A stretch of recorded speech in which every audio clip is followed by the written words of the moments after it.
پہلے سے خبر لے کے آ گیا حضور، اس نے یہ پروگرام بنایا ہے۔ وہ جب آیا سارا کچھ تو حضرت سلیمان دیکھ کے جلال میں آ گئے، فرمانے لگے اسے جا کے کہہ دو تو مجھے کیا تحفے بھیجے گی، میرے رب نے مجھے مالا مال فرمایا ہوا ہے، انہیں مالا مال کیا میرے مالک نے، جا اسے جا کے کہہ تو کیا تحفے دے گی۔ جب رب دیتا ہے تو پھر کوئی کمی نہ وہ نہیں چھوڑتا۔ بندے کیا دے سکتے ہیں، بندے تو بیچارے 10 دے کے تو 10 دن ان کی آنکھیں نہیں کھلتی۔ فرمایا مجھے اللہ نے جو دیا ہے کیا بات ہے اس کے دینے کی، تو فرمایا اسے کہو یا فرما بردار ہو کے آ جائے یا جنگ کے لیے تیار ہو جائے، ہم اسے اس کے شہر سے ذلیل کر کے نکال دیں گے۔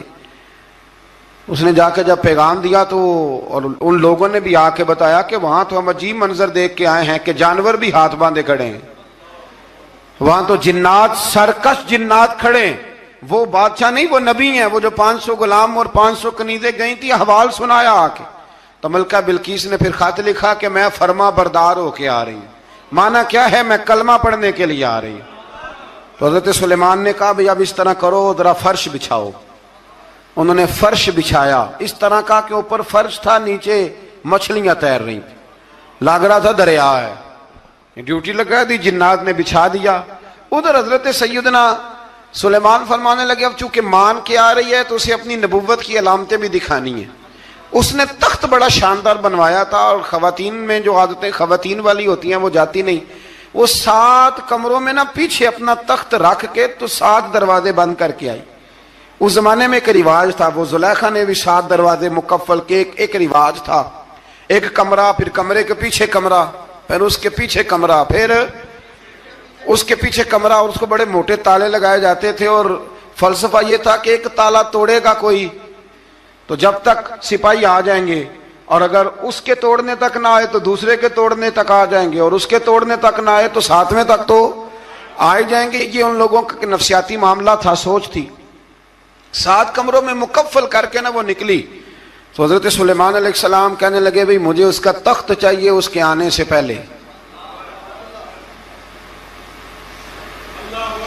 اس کے آنے سے اس واقعے کی کیا ضرورت تھی قرآن پاک میں،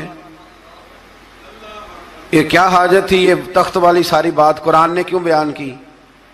پوچھیں آپ اپنے دل سے بھی اور انکار کرنے والے منکرین سے بھی، اس کی کیا ضرورت تھی؟ وہ جو کہتے ہیں جی ولی کی کرامت کی کیا ضرورت ہے، سیدھی سیدھی نماز پڑھو، روزہ رکھو، حج کرو، زکوٰۃ دو، تو پوچھو ان سے ایک سورت نمل کے اندر اس ساری تفصیل کی کیا ضرورت تھی؟ ختم ہو گئی جب وہ کلمہ جو پڑھ رہی ہے، تو پھر اس سارے واقعے کو رب کیوں بیان فرماتا ہے؟ حضرت سیدنا سلیمان فرمانے لگے تخت چاہیے، اور چاہیے اس کے آنے سے پہلے۔ قال عفریت من الجن، جنوں میں سے ایک بہت بڑا جن بولا، کہنے لگا حضور آپ کا یہ تخت برخاست ہونے سے پہلے لے آؤں گا۔ یہ جو آپ میٹنگ کر رہے ہیں نا، یا آپ فیصلے ختم، کچھ نے لکھا صبح سے شام تک میٹنگ ہوتی ہے اور اس کو آنے میں پتہ نہیں کتنے دن لگیں گے، تو میں یہ برخاست ہونے سے پہلے، اور کچھ نے کہا دی آپ شرط کیوں لگاتے ہیں کہ صبح سے شام تک ہوتی؟ اس جن نے کہا دی آپ 10 منٹ میں فارغ ہو جائیں، آپ فارغ ہوں گے تو تخت آ جائے گا۔ مفسرین نے لکھا ہے کہ جب قرآن کہتا ہے کہ اس نے کہا کہ آپ کے فارغ ہونے سے پہلے، تو اس کا مطلب ہے کہ جب آپ اٹھیں گے، یہ جگہ خالی کر دیں گے تو تخت یہاں کیویں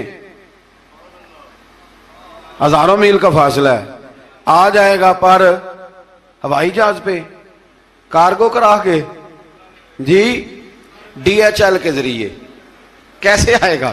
وہ آئے گا تو بس آئے گا۔ تو حضرت سلیمان کی تو بادشاہت تھی نا زمانے پہ، فرمانے لگے نہیں نہیں تو لیٹ ہے،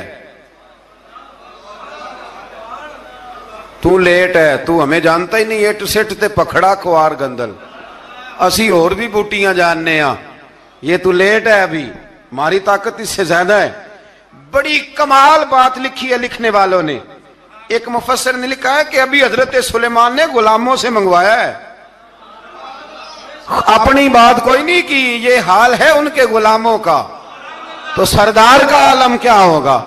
حضرت سلیمان کہنے لگے بھی جلدی جائیے۔ قال الذی عنده علم من الکتاب انا آتیک بہ قبل ان یرتد الیک طرفک، تو اٹھا ان میں سے وہ جس کے پاس کتاب میں سے علم تھا۔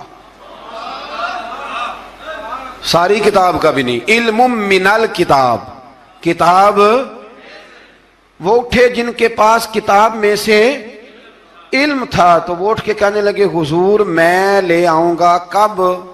آپ کے آنکھ جھپکنے سے،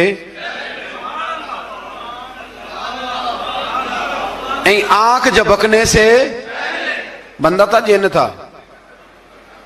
جن کی تو بات مانی نہیں انہوں نے، کیا کہا؟